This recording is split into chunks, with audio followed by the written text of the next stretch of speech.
first thing that I want to touch on when it comes to teaching is on field matters. As I told you earlier, teaching is our one-stop shop for everything. So right now we have, like right now for term 2, I've already set the invoices. They are ready on teaching. You can even see a clear breakdown. So for you to access these details, all you need to do is open that platform. Once you open the platform, you will go to the institute page. That is on the bottom right part. From there, you will see the fees option. Kindly click on that to see your child's term 2 fees.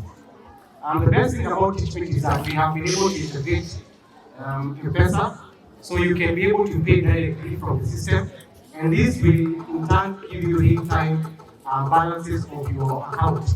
So if you're able to pay, let's say if you find that it's a certain amount, you can either pay the full amount that you want, or you could simply pay a certain amount. It allows you those two options. So from there you can be able to see that. And then the good thing is that it will give you a receipt once you make that payment. When you are on the fees option page, one of the things that you'll see is the view payment history. From there, you'll be able to see the particular details for the payments that you've done. If you do it through the system, it will be able to give you that a receipt. But if you send it like the way we normally send it on the Pesa, then it means that you have to manually enter those records.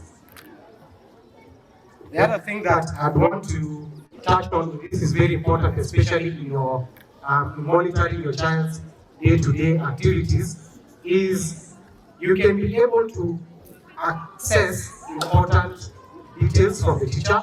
That is the teacher notice. And in the teacher notice, we normally give out a few kinds of information.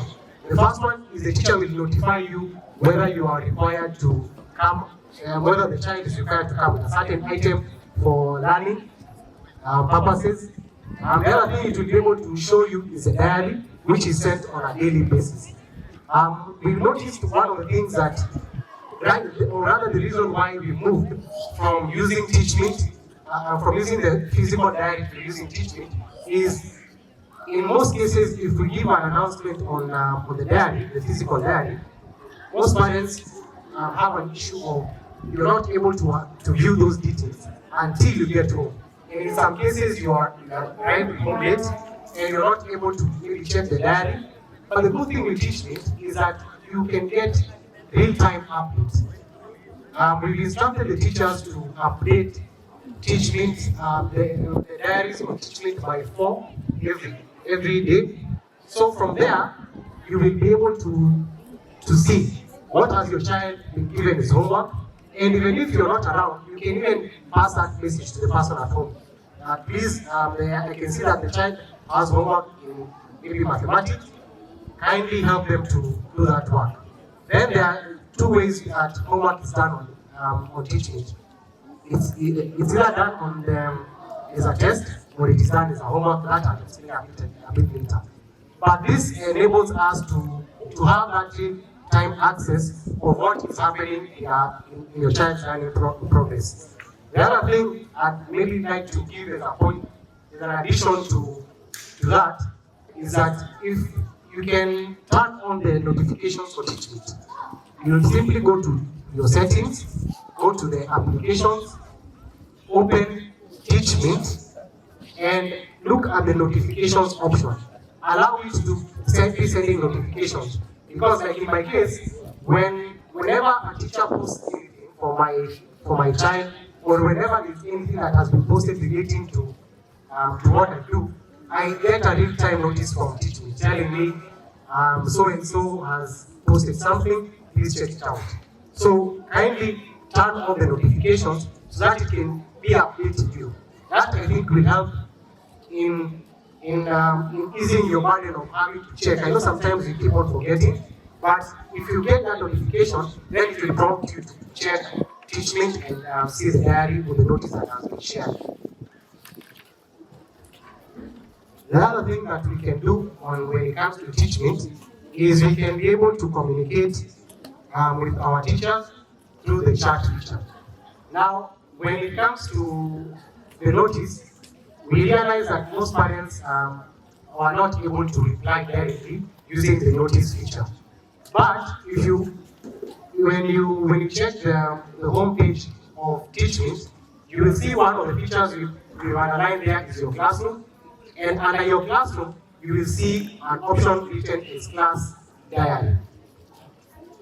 By opening class diary, you are able to see the different options for that class diary.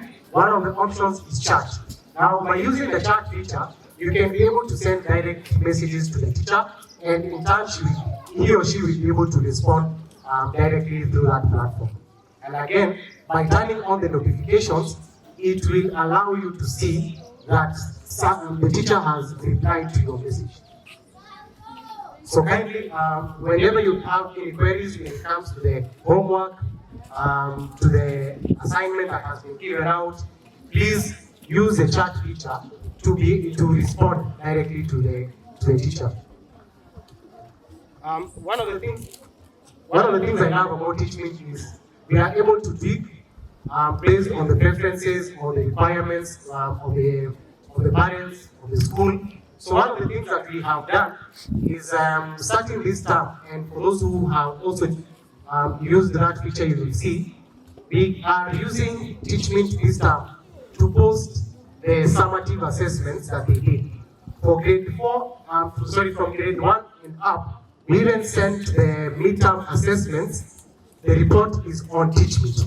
You can be able to view those details from there. So allow me to explain how to get to that. You'll go back again to the Institute page, and one thing you'll notice about the Institute page is that it pertains everything that the parent needs, from fees, notices, gallery. You'll be able to see all that. So from there, you can be able to use the My Reports feature. In My Reports feature, you will see the midterm assessment, and currently the teachers are uploading the end of term assessments.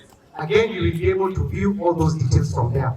But now, good news again, from next term, we will be able to see both the summative and the formative assessments directly from TeachMeet.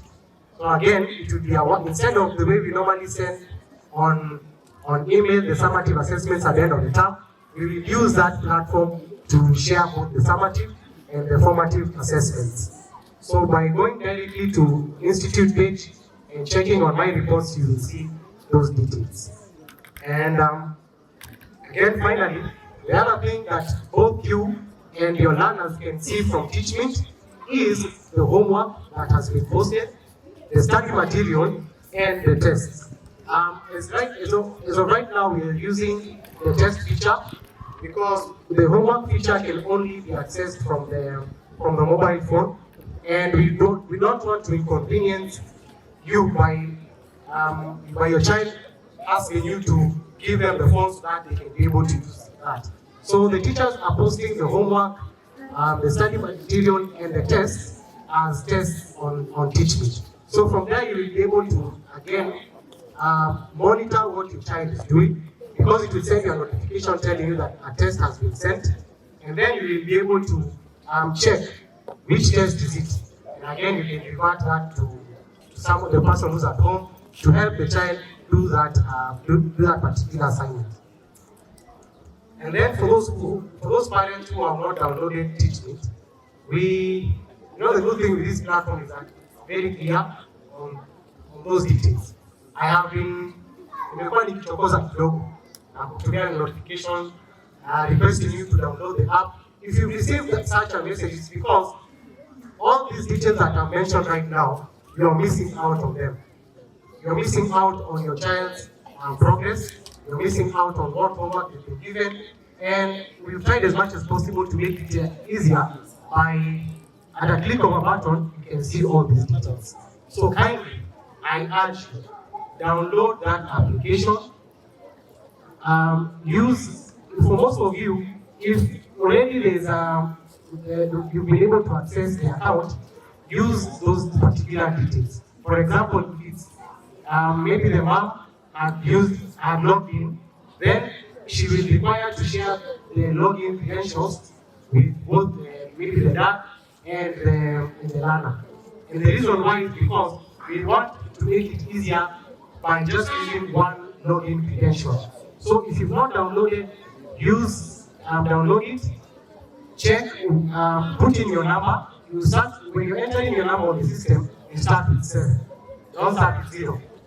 And then, but in some cases, if you enter your number and it prompts you that you're not part of the institution, it's because that number was not the one used by the system to log in or to access the account. So kindly maybe use the spouse, the other spouse, if they have a worker, use the other number.